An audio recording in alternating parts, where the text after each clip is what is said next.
Oh my goodness, guys. I am super excited for our guest today. I've already had a really exciting conversation with him back of the scenes, and he's an awesome person. I can't wait for him to share golden nuggets with you. Now, his name is Ben. He's the owner of Balbert Marketing LLC. He's also the curator of the Real Business Connections Network, where he hosts 5 podcasts. Yes, 5 of them. Once an underdog, now a successful entrepreneur, Ben is passionate about helping other underdogs achieve their dreams. Ben is on a mission to actually move the needle on 1 million lives with one conversation at a time. Please welcome to the stage Ben Albert. Oh my goodness, I'm super excited to have you here today, Ben. I'm excited to be here. This is going to be a ton of fun. I loved talking with you, chatting in the green room or whatever we want to call it. And I know this is going to be a fruitful discussion. Absolutely. Now, there's so much to talk about when it comes to business connections. But before we get into the nitty-gritty, I would love for you to share with the audience a little bit about what your journey looked like, because I'm sure building this business didn't happen in the snap of a finger one day. No, not at all. Well, one thing that's on my mind, and it won't make sense to a lot of the listeners, is did you just see my video change views out of the blue for no reason? I did. It's super bothering me. You clicked record and then like the zoom went out. So elephant in the room. I have no clue what just happened. Did you I'm want to curious. change it or see Not if a problem. I'm just curious if the people at home know why that happened, what happened. Kay clicked record and suddenly I zoomed out, which was super weird. But the funny thing about Zoom, the thing is, I didn't just snap a finger and like become a business owner, entrepreneur. I did replace my sales executive income in just over a year. you? But it wasn't a snap of a finger, and my entire life led up to that. And zooming out, tech issues, literally like there was nosebleeds every step of the way. I don't want to say every day, but every week I had a new struggle, a new nosebleed. And really this part of my journey started, this chapter started at COVID, which is cliche now, but this is going to be a pivotal part in so many entrepreneurs, business owners, just leaders' lives. And when COVID hit, I was actually let go from my sales executive role. I thought that I was going to just continue to move up the corporate ladder. I liked where I was at. And realistically, I was kind of actually just lying to myself because every Monday, you know, I'm on the record, but who cares? Every Monday, I would take an unprescribed Xanax to get through the meetings for the day because I was stressed, miserable, and really didn't feel like I was in alignment with who I was. But I don't know if I quite understood that at the time. And Mm. when COVID hit and I got let go and my book of business and my momentum was stripped from me, I had those moments of emptiness and sorrow and curiosity where realistically I was doing two things. I was doing all the things that made me better. I started reading again. I started binging on podcasts. I relaunched my music podcast that I had from 2016. It was a Rochester, New York, where I'm from, music show. So I relaunched this music podcast. I'm hiking, scaling summits. And at the exact same time, I was doing all the things that made me bitter. So as I was making myself better, I was also making myself bitter by drinking way too much, started to fall into negative habits of just binging Netflix, staring at the wall. And I was unemployed and had no real momentum. So I wasn't sure where I was going to go with my life. And just by boredom and ADHD and kind of a little bit of neurosis started my business, Balbert Marketing, which I don't think I even named well. It's B. Albert, like Ben Albert, Balbert Marketing. But when I was filing my LLC, I needed to do something to get started. And I filed that LLC, and a local charter school, which is like a private school in my hometown, found my music podcast on Google, and they asked if I could teach podcasting virtually to their students. Wow. So my very first client was education, which I had no background in, Hmm. podcasting, which I had never made a penny in, for students. completely out of the blue. And I started with this class and they loved the program. So they had me teach to the regional students as well. So my first two clients were education space. But that gave me enough income momentum that I could start that at just a nominal amount of hours per week while I built the foundation of Balbert Marketing in the marketing space and got enough momentum, launched a new podcast. It's behind me, Real Business Connections. And over time, ultimately replaced my sales executive income, built out the podcast to be top 1% globally, and have met and worked with killer people. But I'm going to shut up. I never imagined this is who I'd be. There was no Brene Brown or Elon Musk or Richard Branson on my wall. I was just trying to figure out what the heck I was going to do with my life. And things have started to fall into place. And that's really humbling to be on the journey.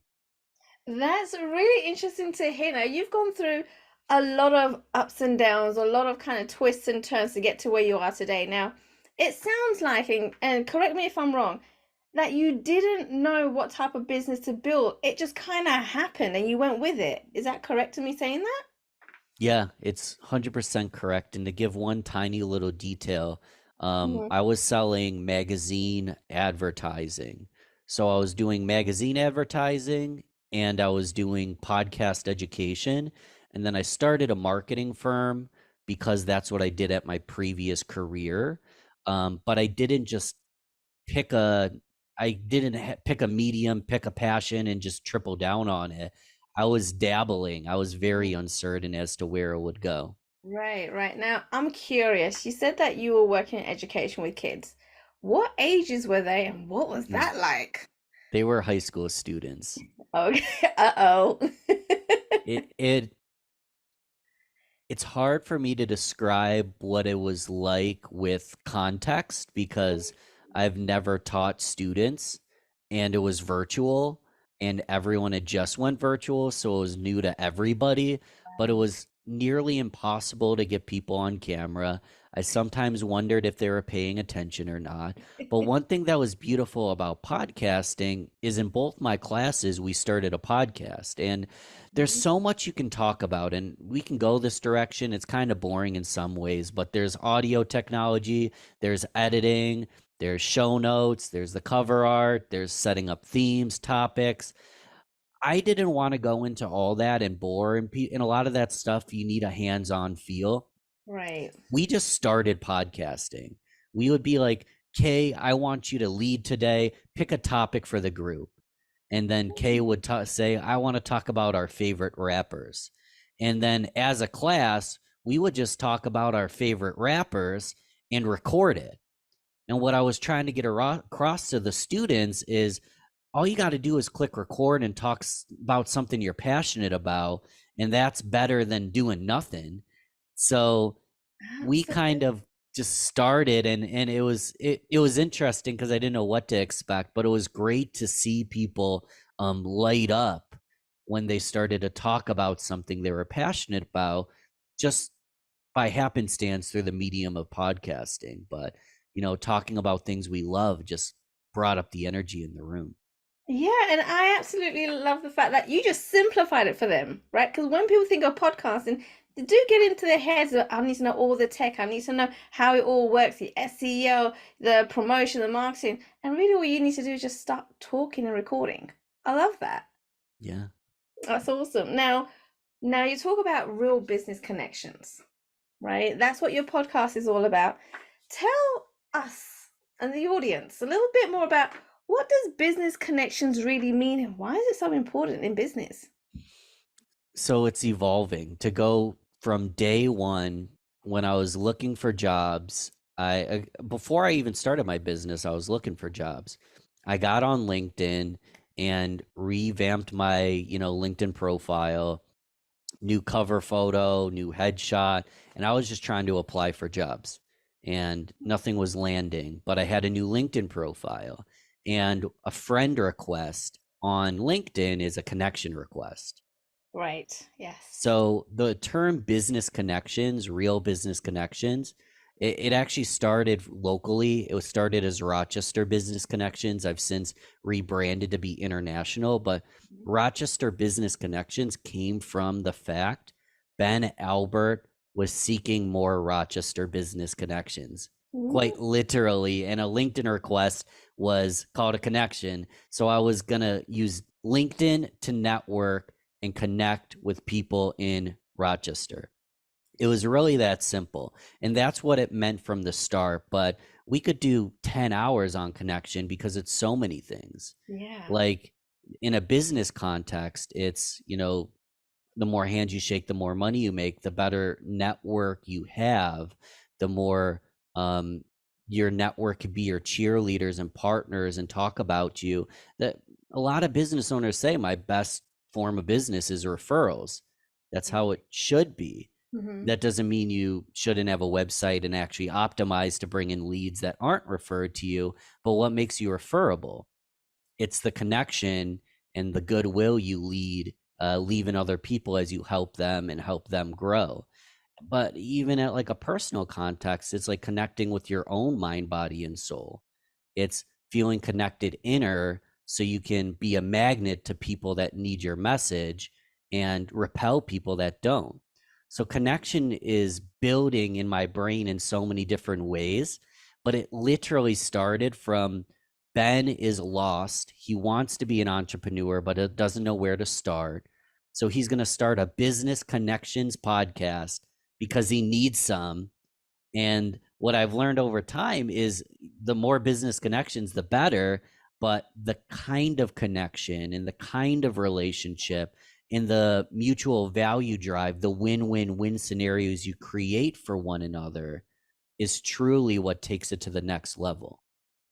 Okay, now, so for some of our listeners, they're very new to business or they're just getting into the whole networking and what that looks like. So, as you've been there, done it, what is the first thing when someone's first starting out that they need to think about when they're going out and connecting?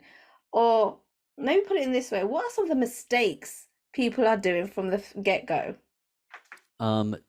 This is going to be a broad stroke, but every mistake seems to come under this category. Okay. They're being way too selfish and or talking about themselves way too much. um, no one cares. Now, people are empathetic, and some people do care because they just naturally extroverted and want to chat, but they don't know you. They don't. If we were to make friends with everyone we met, we'd be just over. We wouldn't have time. We'd be over capacity. Mm-hmm. So when you're meeting someone, it's not about who you are and what you do and how you can help, like how they can help you and how you need this. I hate the term pick my brain. It's just a single pet peeve of mine, but the concept of getting my brain picked, can I get those brain cells back? First off, I don't think I can get those brain cells back. Right. Second off, Mm-hmm. my time is worth more than a $3 cup of coffee.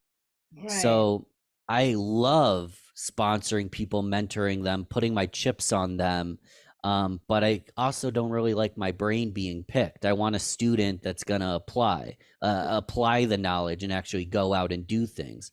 So the biggest mistake across the board is sounding. You can be self-serving. We all need to help ourselves, but sounding way too self-serving. Mm, The okay. way you reframe it is just to ask the question, what is in it for them? Right. Okay. And you could literally have the same conversations, but you make it about them. Instead of, hey, I want to pick your brain, it's, hey, I'm really impressed with what you're doing at this podcast, Kay. I want to be a champion for everything you do. And in turn, maybe I learn a few things from you, but is there any way that I can promote you? Or don't even ask, is there any way I can promote you? Just start promoting them. Right. Do Just you know, start introducing people to them. Start that, sharing their stuff. Add yeah, value. absolutely. I love that. And you just kind of popped something into my mind here. It's funny because Mm, even the smallest things that you do by promoting people, like I remember reading the Go Giver book. Don't know if yes. you've read it, right, with Bob Berg. And I was in Bali at this time, right? In Bali, but I was glued to this book. I could not put this book down, even though I was on the beach, on the sand with the ocean in front of me. I could not put this book down. And I posted it on Facebook saying that everyone's got to read this. Like, this is such a mind shift, right? On the way you connect with people, the way you do business. You got to go and, read this book. Oh my goodness. Bob Berg actually saw my post, There it right? is. Commented, right? And actually said thank you and appreciated that I put this post up. And guess what? He came onto my podcast on one of these episodes, right? So Yes. these small things, right, goes a long way when it comes to building your connections and your network and doing business with people. So I love what you just said there. That is absolutely true.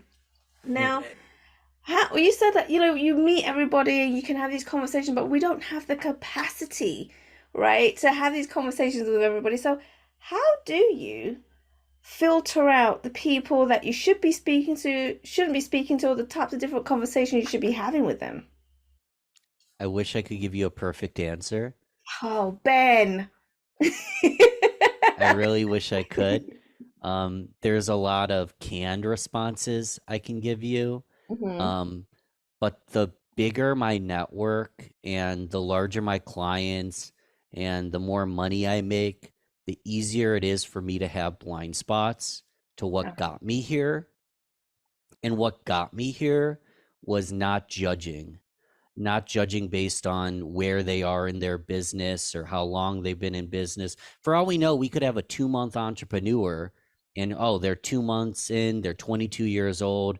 What can they do to help me? For all we know, they started a business at 16, just sold it at 21, and now they're a multimillionaire by 22. But you see that they're 22 and only been in business for a month or two, and then you write them off. Yes, that's very true. So it's hard to be like, oh, I'm only going to spend my time with X because they deliver the greatest ROI when you don't know where the relationship might take one another. Mm. I think a better question to ask is, once I've spent my time with this person, was my energy drained? Was there discomfort? Would I like to spend more time with them? So, what I've currently been doing, and this could be incorrect because it spreads me thin, is I spend my time with anyone at any time for almost any reason. But what I've been asking myself is, do I want to spend more time with them? So even if I spend 2 to 3 hours a week in conversations that didn't move the needle at all, I need to do that to determine what is going to move the needle. Right. I'm not a big fan of the 80-20 rule specifically because it's some lazy science, but Right. I really think it's like the 98-2 rule in this scenario. 2% of the people you talk to are going to generate like a significant amount of movement in your business, but you don't know who those 2 people are unless you talk to 100 people. Mm. Oh. So I'm thinking out loud because I don't have a specific formula. Because one thing, and I'll say it one more time and shut up, is I started to get excited about my success. And then I started to forget about what got me here. And Huh. what got me here was having lots of conversations without judgment.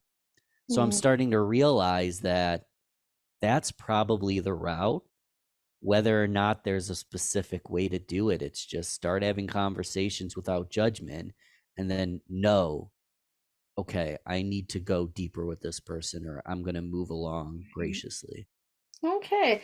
Now, that's the case, right? When you're, I guess, in-person networking, right? You can get to know people a lot quicker, a lot deeper when you're actually face-to-face networking. But you started this on LinkedIn, Hmm. right? So on social media. And I'm sure it's very, very different, maybe even a little bit more challenging to actually network with people online. So how did you get that going online and doing so well with it? Yeah, I would say it's easier to. So meeting someone in person is like 10x what it would be like just to talk to them online. It does turbocharge the relationship. Mhm. But when you're on LinkedIn, you in theory can have 15 conversations at once. You can spend an hour where you post a social media post. Then I spend the next 55 minutes engaging on other people's posts, sending them direct messages. Like, again, if I see a post by Bob Berg, I might be like, wow, Bob, I'll make a comment, but I'll also direct message them and put Right. the direct comment in the direct message to skip over all the other comments and go direct to source. But I'm adding value. Bob, I loved your insight on X, Y, and Z, rooting you on, keep posting and I'll keep reading. And I'll send that. So I'll post, then I'll spend 55 minutes engaging, and then I'll spend 5 minutes at the end engaging on whoever engaged on my post. So I can tackle a lot of soft conversations and interactions very, very quickly. And then Zoom makes the world convenient for everybody. Yes. So instead of like getting dressed and driving and sitting down and someone's running late and spending, 30 to 45 minutes just on travel to meet someone in person, I can meet them on Zoom so I can talk to a bunch of people all at once. And then I can set up meetings with people on Zoom and have it be tremendously efficient where from 10 to 11, I can post, engage, et cetera, et cetera. And then right at 12, I have a meeting.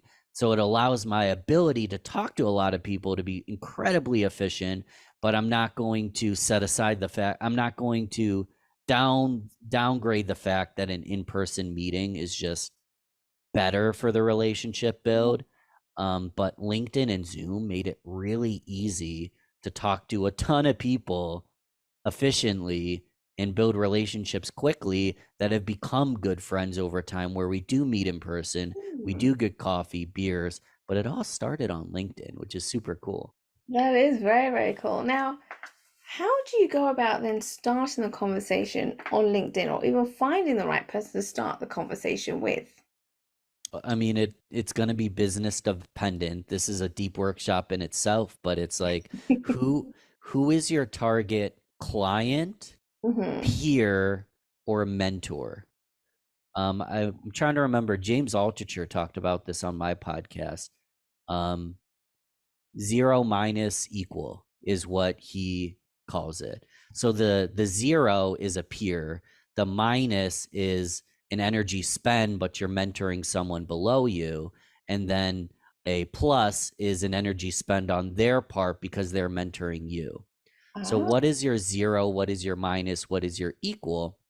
And you look to connect with people in those three categories. And that's just for anybody across the board. Like, who do you want to learn from?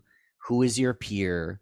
Or who do you want to mentor? And you always want to kind of have those people in your circle. The one thing that I guess I would add to that is who is your target client?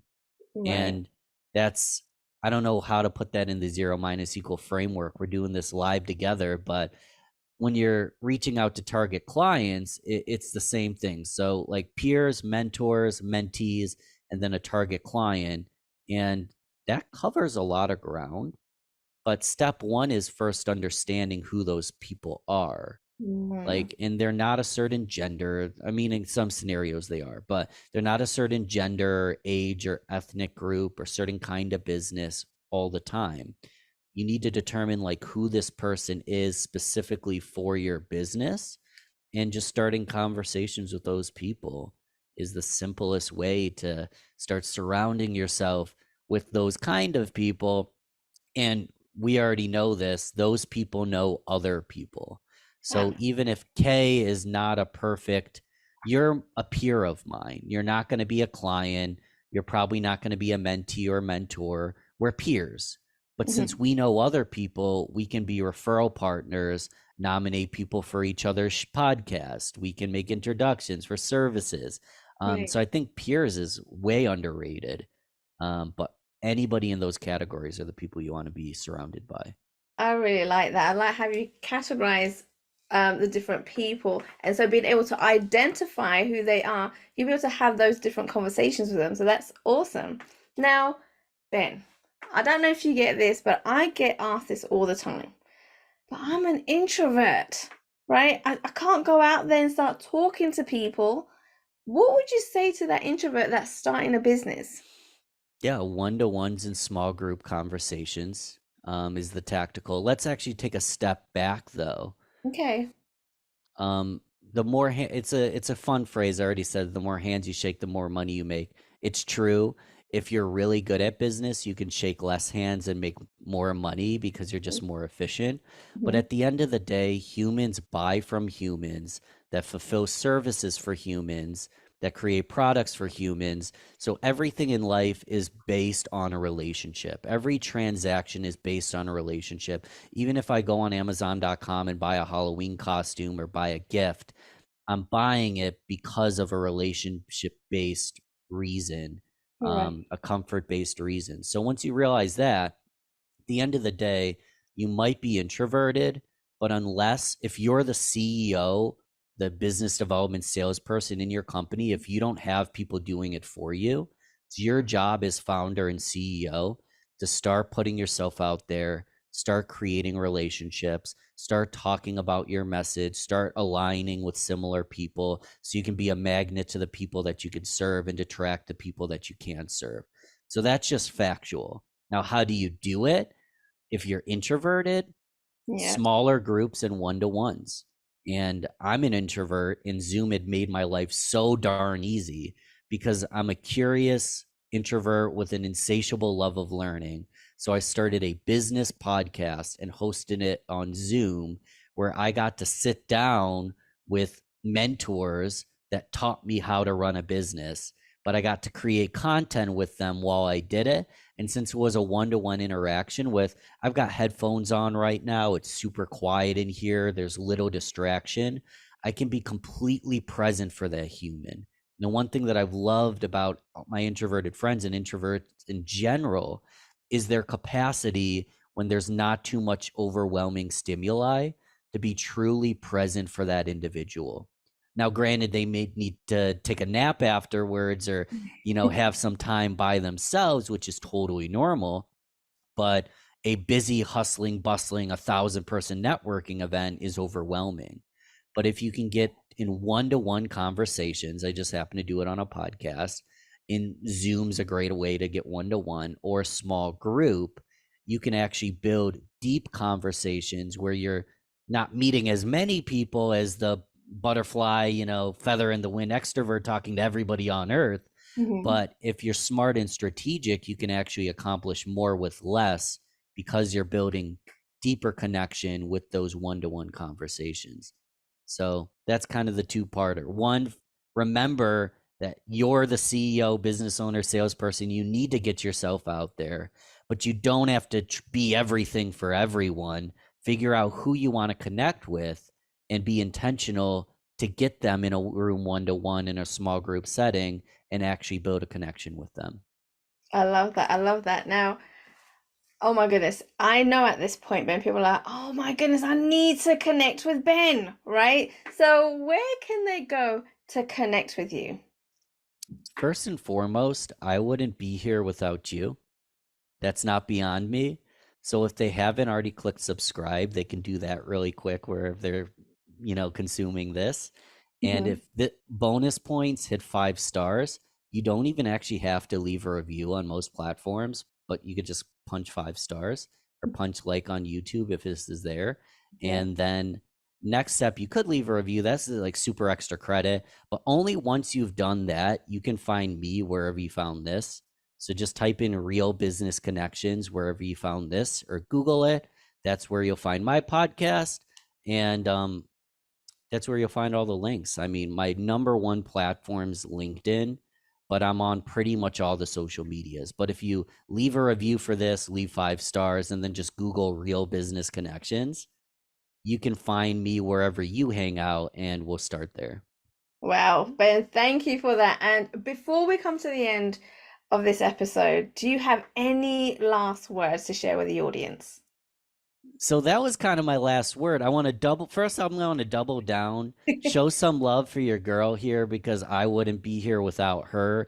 You're listening to this podcast because of her, and I hope I kept you and didn't scare you away. One thing that's related to the conversation we had today, and I learned this tip from Jordan Harbinger, a mentor of mine, but one thing he does is he picks up his phone. You can do it on a desktop as well. Go to Facebook, go to email, go to any messaging app, email, your DMs, and scroll to the very bottom. You'll notice at the very bottom, it's someone that you talked to one time in a business context. Maybe they never responded to your proposal. In a friendly context, maybe it's your best friend from 10 years ago, but you guys haven't spoken in 3 years and now their girlfriend's pregnant. Like, you're going to see all these misconnections because you haven't stayed up to date. And just once a day, more equals more, but start once a day. Just take 45 seconds to send a message. Hey, Kay, I noticed X, Y, and Z, thought about you, and I'm still rooting you on. Hey, I just you make it up based on what's new and relevant in their life. Take 2 seconds to look at their profile, see what's new and relevant. Send one of those a day. Again, more equals more, but just one a day, 365 days a year for 10 years, for 1 year, for any amount of time. How do you think your relationships would change? I'll leave it to the listener to try it and let us know, but I try to send like 3 to 5 of those a day. It takes me a few minutes, and it leads to coffee meetings, it leads to goodwill, and it just leads to being front of mind, which is necessary as a business professional. Absolutely. Oh my goodness. You just can't stop giving those golden nuggets, Ben. Oh Yeah, my. I need to get out of here. I apologize. No, no, no. I love it. Absolutely love it. And I know the audience are going to love it as well. Thank you so much for coming onto the show and giving so much value. It was absolutely awesome. Yeah, thank you for having me. Thanks for listening to Make Your Mark podcast at www.makeyourmarkpodcast.com. Make sure you hit that subscribe button so you get this and every other episode that comes out. We have lots of great stuff coming, so make sure you hit subscribe so you don't miss it. And thank you in advance for all the reviews and comments. I appreciate it so much, and I look forward to serving you in next week's episode.